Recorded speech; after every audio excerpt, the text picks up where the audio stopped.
everyone, welcome to this video. I'm so happy you're here because today we're talking about a really important topic if you want to be fluent in English, and that's of course pronunciation.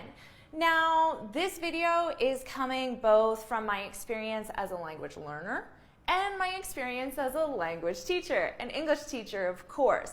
Now, as a language learner, I've been disappointed, frustrated, annoyed, insert negative adjective, about the lack of focus on pronunciation in language training. I learned French for over 5 years. Not once did we talk about pronunciation. In the end, my pronunciation was pretty bad to the point where it really impacted my ability to communicate because the people couldn't understand me.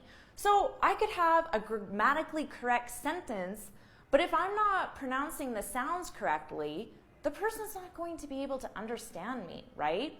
And that's really frustrated me as a language learner. And now, coming from my experience as a language teacher, I know it frustrates my students as well. Sometimes I work with these really advanced students that struggle with some basic English pronunciation, things that they should have learned in their beginning English classes, but they didn't. So now when they're advanced, they have to break a habit of pronouncing sounds a specific way, words that they've been pronouncing for 5+ years. That's difficult, right?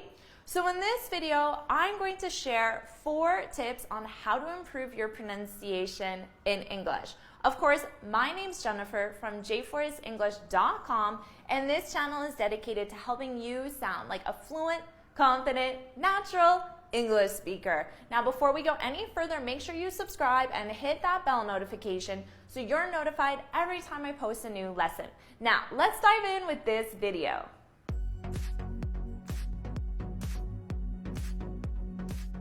In this video, I'm going to share 4 tips on how to improve your pronunciation so you can sound natural in English and be understood. Step number 1, forget your native language. This isn't an easy thing to do. Your native language is your reference point for how sounds are pronounced. Now, if you're learning English but your native language is Mandarin, for example, this might be a little bit easy for you because the sounds are completely different.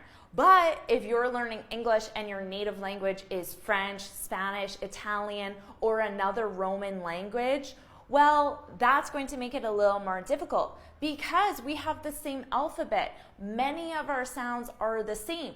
But on the other hand, many of the sounds are different.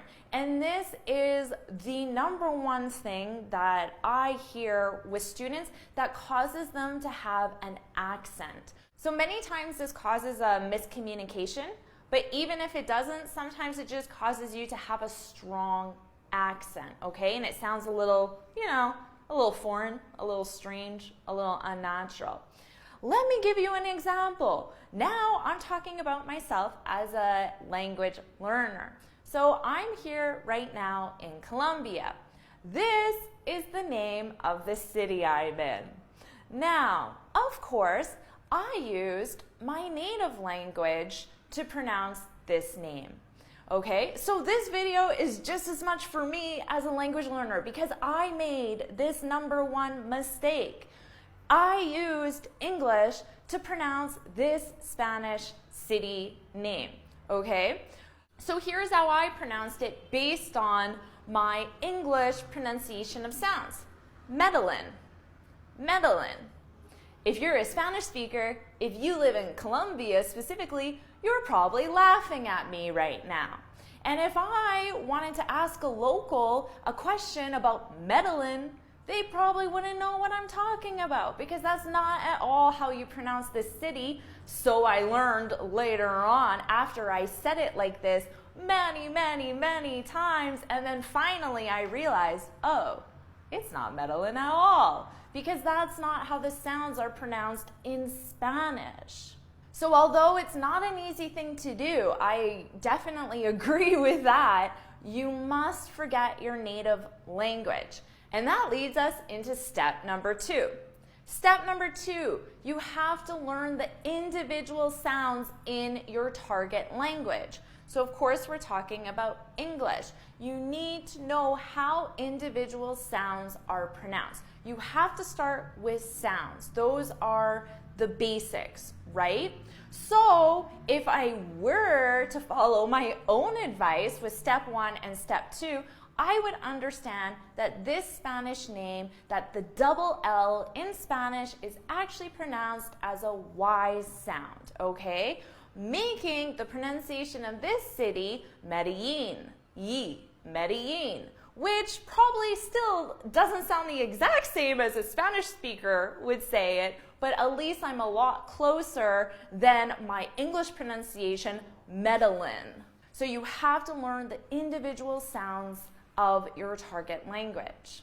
Okay, so far I've forgotten about my native language. I'm not going to bring in my pronunciation patterns and my sounds into Spanish, for example, and I learned the individual sounds. So I learned that the double L is pronounced as a Y, a Y sound. So now step 3 is to learn the individual word. So how would I pronounce this? And this is how I figured out how to pronounce this city name. I put it in an audio dictionary. So that's what you need to do. You are going to learn sounds with your ear. You're not going to learn them with your eyes. So you probably know, if you watch my videos, you probably know that I say all the time, English is not a phonetic language. You can't learn the pronunciation of an English word based on the spelling of that word. For example, if you could, this word would be castle. Castle. I don't even know how you would pronounce it, but it wouldn't be castle.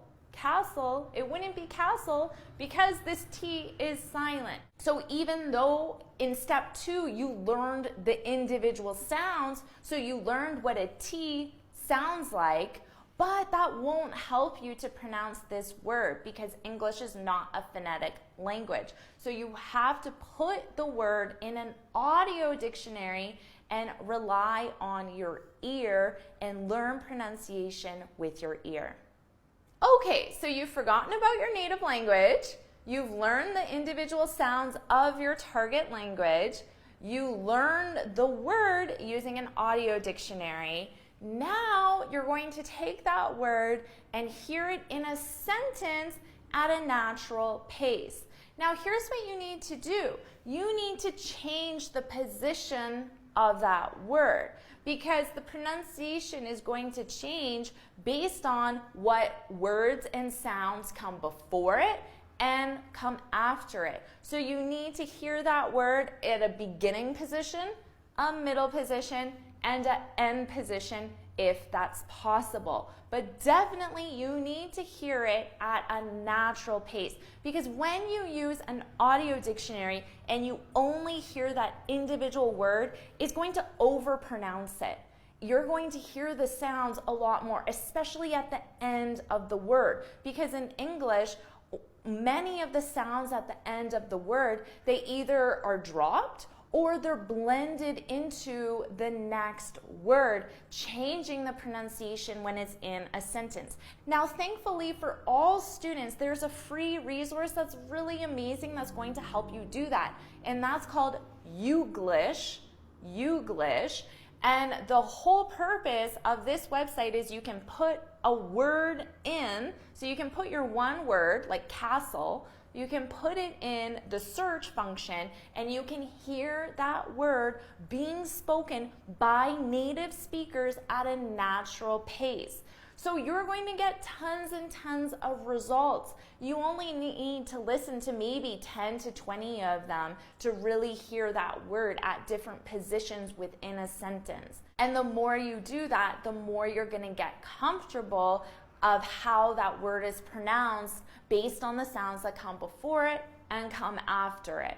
And if you follow these 4 steps, you're going to be able to take that one word pronounce it correctly, be able to be understood, but then you're going to take it further because you're going to pronounce it naturally like a native English speaker would, and you're going to do that by listening to it at a natural pace in many different contexts.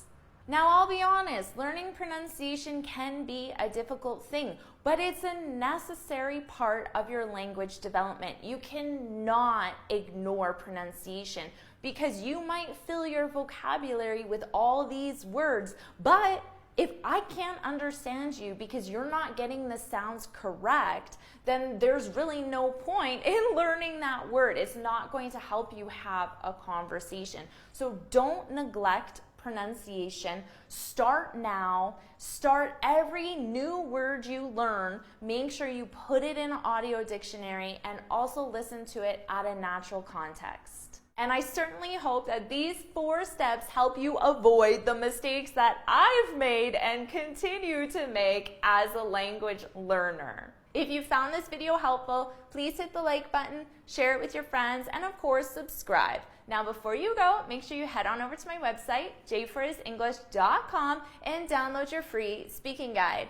In this guide, I share 6 tips on how to speak English fluently and confidently. And until next time, happy studying!